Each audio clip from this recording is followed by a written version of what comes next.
আসসালামু আলাইকুম প্রিয় এইচএসসি শিক্ষার্থী বন্ধুরা, 2024 সালে যারা এইচএসসি পরীক্ষা দিবা তোমাদের কিন্তু পদ্য গদ্য সব কিছুরই সাজেশন দিয়েছি, কিন্তু উপন্যাস লাল সালুর সাজেশন দেয় নাই। আজকের এই ভিডিওর মাধ্যমে তোমাদের জন্য আমরা উপন্যাস থেকে কিছু এমসিকিউ নিয়ে এসেছি, যেগুলো এমসিকিউ পড়ে গেলে তুমি সরাসরি কমন পাবা।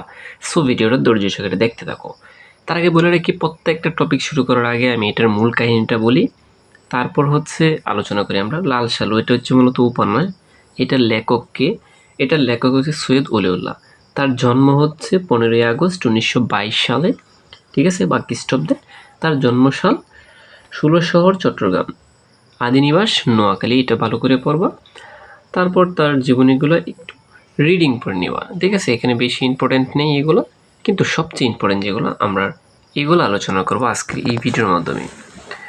সো প্রিয় শিক্ষার্থী বন্ধুরা, যারা এখনও চ্যানেলটা সাবস্ক্রাইব করোনি তারা সাবস্ক্রাইব করে দাও। আমরা এখন মূল আলোচনায় এসে ইম্পর্টেন্ট কথাগুলো বলবো। দেখো, সৈয়দ অলিউল্লাহ কি হিসেবে পরিচিত? কথা সাহিত্যিক।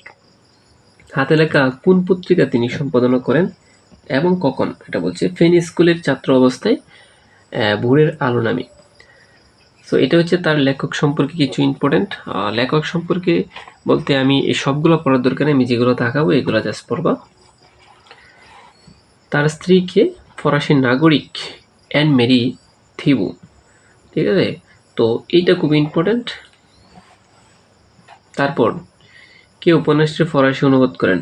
সৈয়দ অলিউল্লাহ পত্নী হেনরি মেরি। সো দেখো, উপন্যাস সম্পর্কিত কিছু আরও গুরুত্বপূর্ণ তথ্যগুলো আমরা শিখব। আগে শিখতে হবে লাল সালু উপন্যাসটি প্রথম প্রকাশিত 1948 সালে। লাল সালু উপন্যাসটির উর্দু অনুবাদ কেনা করছে সলিমুল্লাহ, ঠিক আছে। ওইটা পড়বো আর এটা পড়বো এখান থেকে। তারপর লাল সালু কোন ধরনের উপন্যাস? সামাজিক উপন্যাস। এটা খুব ভালো করে পড়বা, কারণ এটা দেখো প্রতি বছরে এই প্রশ্নটা করে বেশিরভাগই। কোন ধরনের উপন্যাস? সামাজিক। আচ্ছা, তারপর যেটা পড়বা এখান থেকে আর বেশি পড়ার দরকার নেই। এইতে কত হিজরিতে প্রিয় পয়গম্বরের বাণী এলো? 5ম হিজরিতে। মজিদের বিবি রহিমের কত পেজ? 14 পেজ। আমেনা বিবি কি মাজারের চারপাশে ঘুরতে হবে 7 বার? কার বাড়ির কাঁঠাল গাছের তলে? এখানে তলে হবে একটা মূর্তি নজরে পড়ে আছে, মোল্লা শেখের। এখান থেকে জাস্ট এইগুলোই পড়বা। তারপর আমি কিন্তু এমসিকিউ আলোচনা করব, তোমরা একটু ধৈর্য ধরে দেখো। তো গুরুত্বপূর্ণ চরিত্র কারা? উপন্যাসের মূল চরিত্র এটা কি মানে কারা কারা আছে এখানে, ঠিক আছে। শীর্ণদেহ, এটা পড়ার দরকার নেই। এটা মূলত মেন উদ্দেশ্য কি? কুসংস্কার, সততা, প্রতারণা ও অন্ধবিশ্বাসের প্রতীক। প্রথম স্ত্রী, এই দুইটাই খুবই ইম্পর্টেন্ট। প্রথম স্ত্রীর নাম রহিমা এবং দ্বিতীয় স্ত্রীর নাম হচ্ছে জমিলা, ঠিক আছে। তারপরে যে আরেকজন চরিত্র দেখো, খালেক ব্যাপারী। এখানে দেখো মজিদের বৈশিষ্ট্য হচ্ছে এইগুলোর প্রধান চরিত্র হচ্ছে মজিদ। তারপর খালেক ব্যাপারী আছে এখানে। রহিমা কি? আমি প্রথমে বলছি মজিদের স্ত্রী, তারপর জমিলা দ্বিতীয় স্ত্রী। এগুলো একটু রিডিং করে নিবা জাস্ট।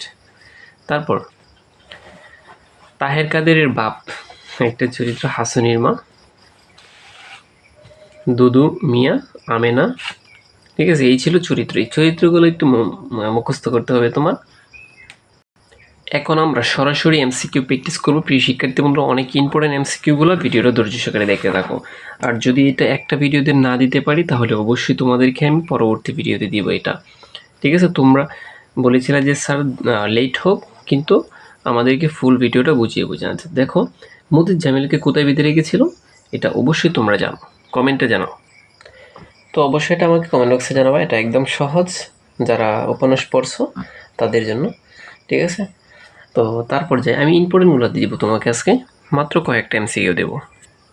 তারপর বাংলা সাহিত্যের প্রথম সার্থক ঔপন্যাসিক কে?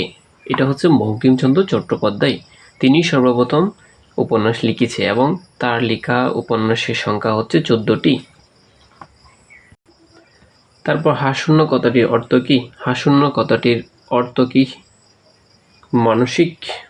এই যে এটা পড়বে এখান থেকে, ভিক্ষার গ্রন্থ।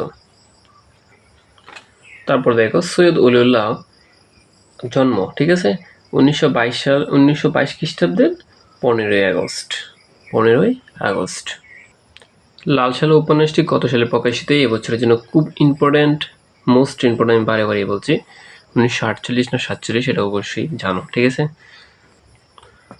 লাল সালু উপন্যাসটি কত সালে প্রকাশিত হয়? এটা না দিয়ে দিত লাল সালু উপন্যাস, এখানে থাকতো আর কি যেটা, যে কোন ধরনের উপন্যাস, এটা হচ্ছে সামাজিক উপন্যাস। আমরা কি কিছুক্ষণ আগে পড়ে আসছি এটা। প্রিয় শিক্ষার্থী বন্ধুরা, তোমরা যদি এমসিকিউ না পড়ে বেশি এই চরিত্রগুলো বেশি পড়ো, তখন কিন্তু তুমি এমসিকিউ এমনি পারবা। কেননা দেখো, যদি এখানে বলে দেখো, এখানে কিন্তু আছে এটা, দুদু মিয়ার 7 ছেলের বাবা, অর্থাৎ দুদু মিয়ার কয় ছেলে? 7 ছেলে, ঠিক আছে। আদা বাঁকা মাথা, অর্থাৎ চুল আদা বাঁকা। মসজিদে প্রবেশ তার মুখে ছিল লজ্জার হাসি। চিন্তা করছো? আচ্ছা।